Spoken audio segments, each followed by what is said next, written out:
Quando a Rússia invadiu a Ucrânia, em fevereiro de 2022, o presidente Vladimir Putin e muitos esperavam uma vitória russa rápida. Duraria só algumas semanas. O governo ucraniano colapsaria, o exército se renderia e bandeiras russas estariam em Kiev antes da reação do Ocidente. 3 anos e meio depois, essa previsão parece uma piada de mau gosto.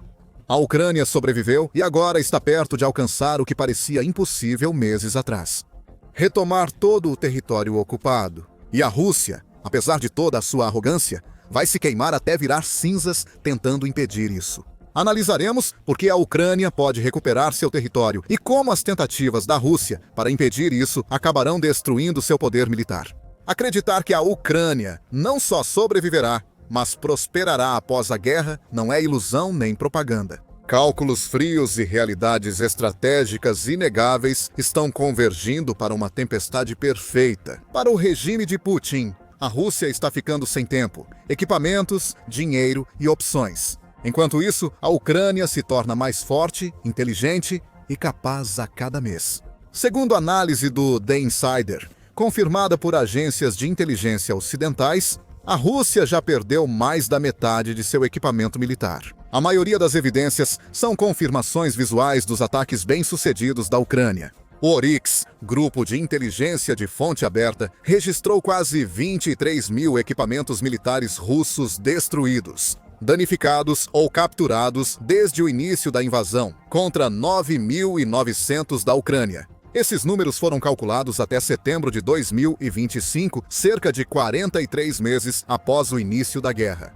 Mesmo se considerarmos apenas o equipamento destruído e não apenas danificado, a Rússia ainda sofreu perdas pesadas. Ela perdeu 10.300 veículos blindados contra 3.800 da Ucrânia. A Rússia começou com 13.000 a 16.000 tanques e 11.400 veículos blindados. Então, as perdas são significativas. Essas perdas não são facilmente substituíveis. Cerca de 50% do equipamento perdido pela Rússia é de estoques soviéticos acumulados durante décadas para uma possível Terceira Guerra Mundial. Esses estoques são limitados e se esgotam rapidamente. O interesse nacional indicou que, no início dos anos 2020, a Rússia tinha cerca de 12.000 tanques em reserva. 5 anos depois, a Rússia já havia esgotado esse estoque e passou a usar as reservas. O analista militar Andriy Tarasenko alerta que as reservas de equipamentos reparáveis da Rússia podem se esgotar em 12 a 18 meses, exceto se a produção subir para 700 a 1.000 veículos blindados por ano. O problema é que a indústria russa hoje não consegue atingir essa meta. A Rússia fabrica cerca de 250 tanques T-90M e 460 veículos BMP-3 por ano. Isso é significativamente menos do que o número de tanques que a Rússia está perdendo a cada ano. A situação está tão ruim que a Rússia recorreu a vasculhar os estoques antigos. Eles tiveram que usar equipamentos cada vez mais antigos dos estoques. A Rússia começou com T-72, T-80 e T-90 modernos, mas passou a usar T-62 em maio de 2022. Em novembro de 2024, forças russas estariam mobilizando T-34S tanques usados pela última vez na Segunda Guerra Mundial, mas não há relatos confirmados deles em combate. Naquela época, usar tanques antigos já indicava que a Rússia não sustentaria a guerra indefinidamente. Sem mudanças estratégicas, isso nunca aconteceria. E enquanto os estoques da Rússia estão diminuindo, a Ucrânia tem revolucionado silenciosamente a guerra moderna, principalmente por meio de sistemas defensivos aprimorados, camadas de vigilância e missões com drones. Também impede que a Rússia ganhe impulso em qualquer ponto da linha de frente. Assim, no início de 2025, os ganhos territoriais russos caíram drasticamente. Segundo a inteligência britânica e o site ucraniano Deep State, as forças russas conquistaram apenas 132 km² do território ucraniano em março de 2025. Uma queda em relação a 192 em fevereiro e 323 em janeiro. Isso foi uma queda acentuada em comparação aos mais de 730 km² conquistados em novembro de 2024. Embora tenha acelerado suas ofensivas, na segunda metade de 2024, a Rússia não conseguiu manter o ímpeto por mais de alguns meses. Ainda mais revelador é o preço que a Rússia paga agora por cada quilômetro quadrado. O Deep State calculou que em Kharkiv, Luhansk e Donetsk, a Rússia fez mais de 35 ataques por quilômetro quadrado, capturado em março de 2025, acima dos 142 em fevereiro e apenas 71 em novembro de 2024. A Rússia agora precisa de 5 vezes mais ofensivas para conquistar vantagens e territórios na linha de frente do que há 6 meses. Essa mudança dramática pode ser atribuída a melhorias específicas das Forças Armadas da Ucrânia. A nomeação do general Mikhailo Dropati como comandante do Grupo Operacional e Estratégico de Forças Cortesia em janeiro de 2025 foi um ponto de virada. Ao atacar rotas logísticas russas, rearmar brigadas recém-formadas, usar unidades veteranas e reforçar fortificações em locais como Pokrovsk, Dropati conseguiu interromper avanços russos e desgastar suas forças. Os resultados falaram por si mesmos. Em setembro de 2025, a Ucrânia alcançou ganhos territoriais significativos na direção de Pokrovsk, por meio de enxames coordenados de drones e operações terrestres para criar 3 cercos separados de tropas russas. Na batalha por Dobropilia, mais de 100 russos foram capturados, 1.300 mortos e 1.100 feridos. As forças ucranianas retomaram Pankivka, e imagens mostram a força dos ataques de drones ucranianos. Dos 10 soldados russos que avançaram, só um sobreviveu para se render. A Ucrânia recuperou 62 quilômetros quadrados em um mês em 2025, contrariando as declarações de Putin sobre avanços em todas as direções. A crise militar da Rússia piora com a catástrofe econômica que acelera mês a mês. A economia russa impulsiona seu sucesso militar, e o oposto também é verdadeiro. Quando o exército russo vacilou, as sanções ocidentais atingiram a economia e cortaram o financiamento necessário para manter o ímpeto. As receitas de petróleo e gás da Rússia, que historicamente representavam de 30% a 50% da renda do governo, despencaram. 35% em relação ao ano anterior, em maio de 2025. Isso ocorre no mesmo ano em que os gastos com defesa chegam a 40% do orçamento federal, nível inédito desde a era soviética. Putin anunciou que os gastos militares serão reduzidos em cerca de 44% até 2026, admitindo que a Rússia não sustenta o ritmo atual. Mas reduzir os gastos com defesa fica ainda pior quando a inflação entra em cena. A inflação oficial na Rússia é de 8 a 10% ao ano, mas algumas fontes apontam que pode passar de 20%. Com aumentos nos preços de alimentos e produtos químicos, as reservas líquidas da Rússia estão se esgotando, e economistas prevêem fim até o final de 2025 ou início de 2026. O Banco Central da Rússia alertou para problemas de liquidez, e os bancos enfrentam déficit estrutural que pode afetar toda a economia. Essencialmente, a Rússia está tentando gerenciar artificialmente sua crise econômica com controles de capital, quedas rápidas nas taxas de juros e intervenções governamentais generalizadas, em sistemas que são absolutamente vitais para o esforço de guerra e para a percepção da qualidade de vida no país. A Ucrânia também está aproveitando a vulnerabilidade econômica da Rússia com resultados devastadores. Por meio de ataques sistemáticos com drones a refinarias de petróleo russas e a infraestrutura de combustíveis, a Ucrânia fez com que a Rússia perdesse cerca de 17% de sua capacidade de refino de petróleo e gás. A Reuters calculou que os ataques a várias refinarias estão diretamente correlacionados com a mesma porcentagem de queda na receita de petróleo e gás da Rússia entre março de 2024 e 25 de março. Além disso, as sanções ocidentais impactam diretamente o lucro da Rússia. A União Europeia reduziu o teto do preço do petróleo russo de 60 para menos de 48 dólares por barril, fazendo o euro bruto cair de quase 70 para 50 dólares. Com a União Europeia planejando eliminar importações russas até 2027, a Rússia perde seu principal mercado de exportação. Para compensar essa perda, a Rússia recorreu à China e à Índia para suprir a diferença, mas a um custo devastador. A China agora pede até 35% de desconto em relação aos preços que a Rússia cobrava da União Europeia.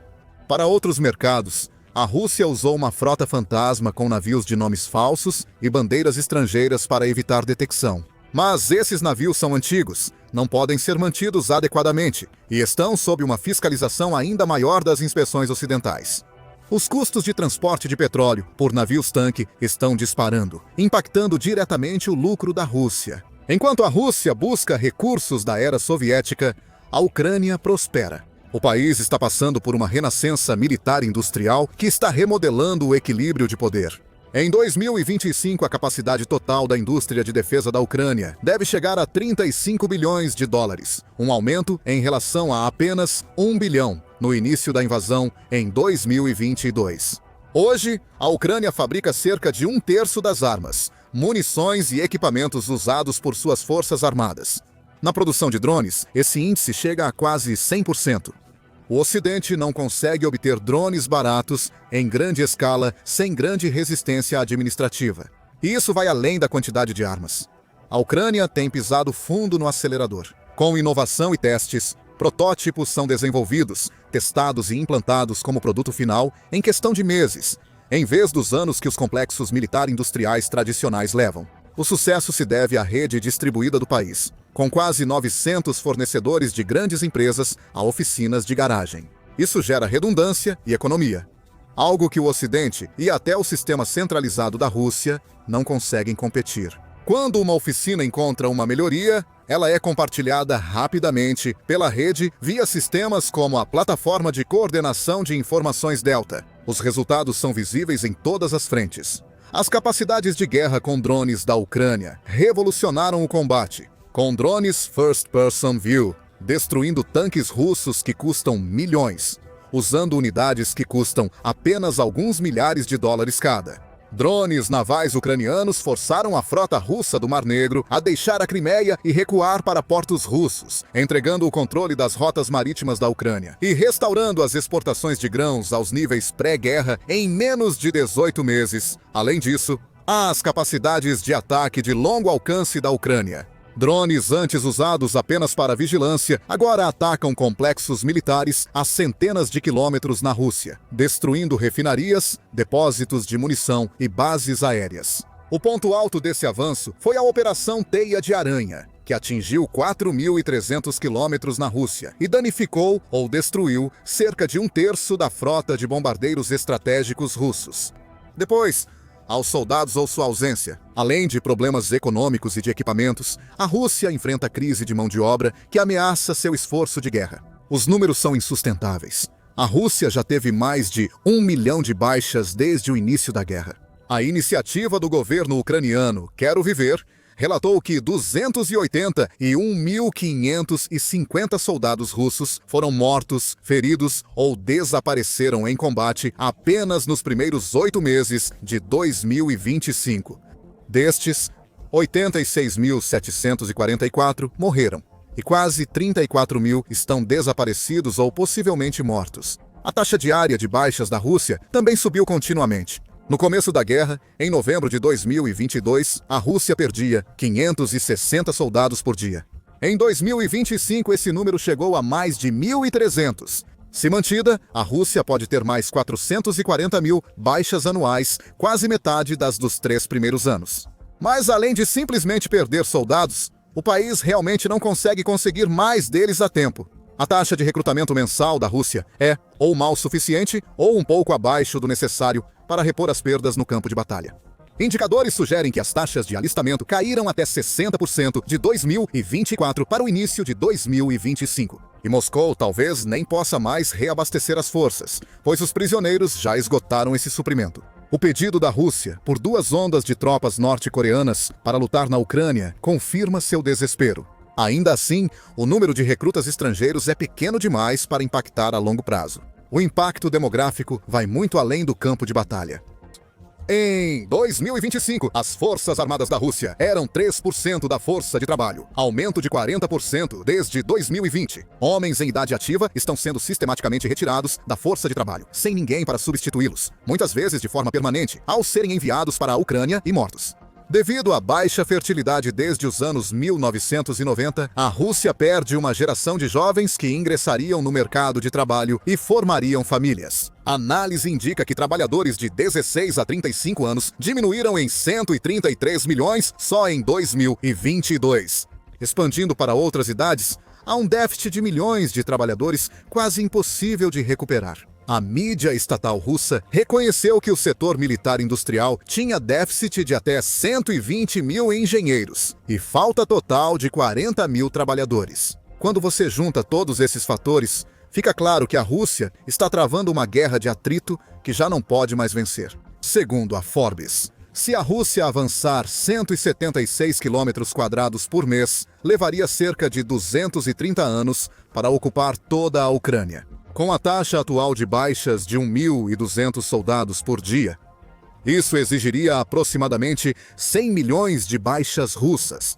Isso equivale a 70% da população da Rússia. A guerra, claro, não durará 230 anos. Algo terá que ceder.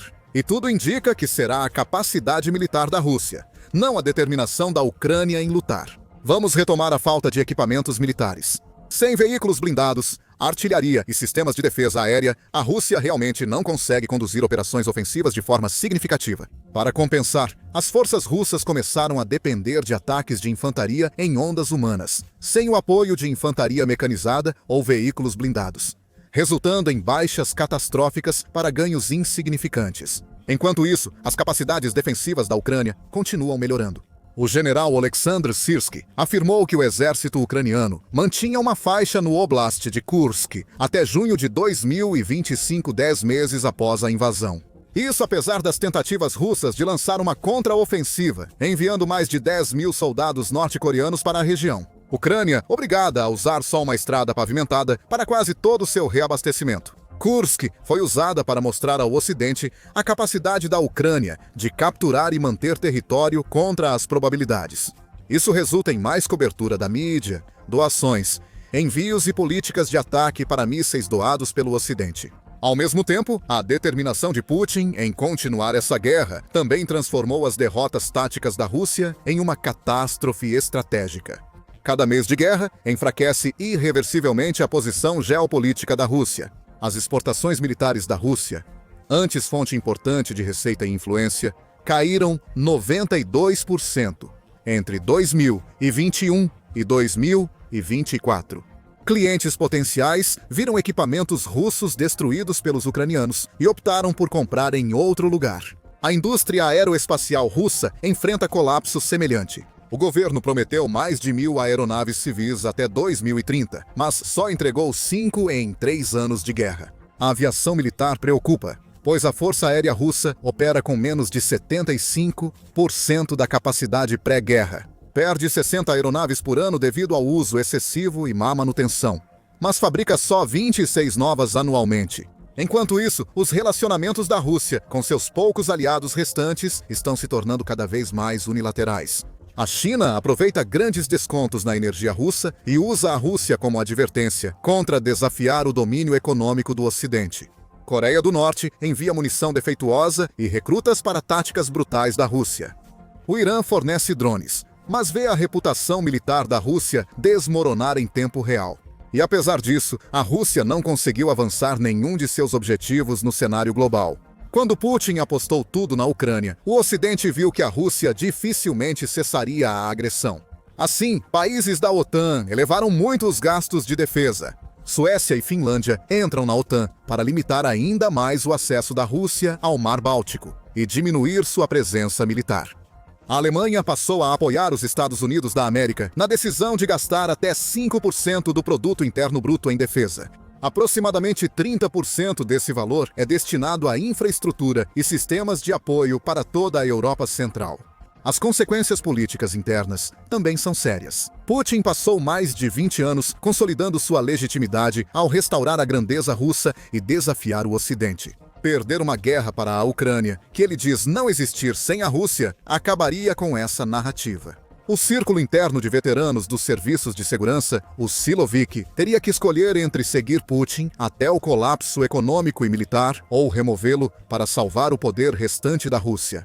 E considerando como homens no poder gostam de se agarrar a ele até o fim amargo, o último cenário está se tornando cada vez mais provável. Neste momento, você deve estar se perguntando como a Ucrânia realmente planeja recuperar cada centímetro do território ocupado. A resposta é paciência, preparação e explorar as falhas em cascata da Rússia. Não há estratégias exatas, mas podemos prever um cenário com base nos últimos 3 anos e meio. A primeira fase já começou. Degradação do poder de combate russo. A Ucrânia não precisa atacar em massa, pois a Rússia está se destruindo. Cada tanque russo perdido sem reposição, cada projétil disparado de estoques da Coreia do Norte, cada soldado morto em ataques suicidas. Tudo isso aproxima a Ucrânia das condições para contra-ofensivas bem-sucedidas. A Ucrânia é eficaz ao atacar o que a Rússia não consegue substituir facilmente. Equipamentos valiosos, infraestrutura logística, depósitos de munição e refinarias de petróleo. Ataques bem-sucedidos têm efeitos multiplicadores. Destruir um depósito de munição pode diminuir o fogo de artilharia russo em um setor por semanas. Destruir uma refinaria de petróleo diminui a receita de exportação e o abastecimento de combustível na Rússia. Eliminar os sistemas S-400 amplia o espaço aéreo para aeronaves e drones ucranianos. A fase 2 deve começar quando a Rússia chegar ao seu limite, previsto para antes ou durante 2026, segundo avaliações de inteligência ocidentais que indicam escassez crítica de equipamentos russos nesse período. Quando a Rússia não tiver mais blindados suficientes para conduzir operações ofensivas, a dinâmica muda fundamentalmente. Nesse momento, a Ucrânia pode aproveitar sua crescente produção militar doméstica, o apoio contínuo do Ocidente e sua superior inovação tática para lançar contra-ofensivas coordenadas. A contra-ofensiva de Kharkiv, em 2022, mostrou a capacidade da Ucrânia para ataques decisivos. As forças ucranianas avançaram 77 km por dia e libertaram mais de 9.500 km em poucas semanas. Isso foi quando a Rússia ainda tinha muitos equipamentos. Imagine o que a Ucrânia pode alcançar quando a Rússia usar tanques T-34 e artilharia da Segunda Guerra. A fase 3 seria manter o território libertado e evitar contra-ataques russos. Aqui o drone da Ucrânia se torna essencial, mesmo que a Rússia recupere forças ofensivas. Eles enfrentariam um campo de batalha, onde qualquer movimento de veículo, concentração de tropas ou comboio pode ser identificado e destruído por drones ucranianos baratos e numerosos. A etapa final do plano será a mais desafiadora. Com a libertação da Crimeia, a frota do Mar Negro da Rússia já deixou Sebastopol após ataques ucranianos. A ponte da Crimeia continua vulnerável às armas de longo alcance da Ucrânia. Sem domínio naval e com suprimentos sobrecarregados, as forças russas na Crimeia ficarão isoladas quando a Ucrânia libertar o Corredor Sul. Tudo depende de quanto a Ucrânia conseguirá evitar que seu exército perca recursos. Apesar das vitórias e do aumento do orçamento e presença militar, a Ucrânia ainda luta em desvantagem. Em termos de número real de tropas, equipamentos militares e financiamento, a Ucrânia também precisa contar com o apoio constante do Ocidente. As sanções da União Europeia a empresas de tecnologia russas, enquanto comprava petróleo e gás do país, evidenciaram a fragilidade das cadeias globais de suprimentos frente a mudanças repentinas. Mas a Ucrânia já mostrou várias vezes que os investimentos ocidentais se multiplicam nos resultados no campo de batalha. O Ocidente provavelmente seguirá a ofensiva contra a economia russa e suprimentos. Países que fazem fronteira com a Rússia têm incentivo direto para adotar postura mais agressiva ao entregar armas protótipo à Ucrânia. Diminuir a capacidade da Rússia de guerrear adia o conflito praticamente inevitável com a OTAN, antes previsto para 2025 e depois para antes de 2030. Se a Ucrânia vencer a guerra, talvez a Rússia nem exista mais para enfrentar a OTAN. Com a economia em colapso, Putin terá que seguir o exemplo da China, vendendo os recursos russos a preços baixos e possivelmente voltando a depender do comércio ocidental para sustentar o país. Semelhante ao que ocorreu após o surgimento da Rússia pós-União Soviética. Por enquanto, só nos resta observar os acontecimentos. Obrigado por assistir. Entenda como as estratégias militares inovadoras da Ucrânia evoluem em nossa análise da Operação Teia de Aranha. E para se manter atualizado sobre o progresso da guerra e outros eventos vitais na geopolítica global, inscreva-se no The Military Show para vídeos diários.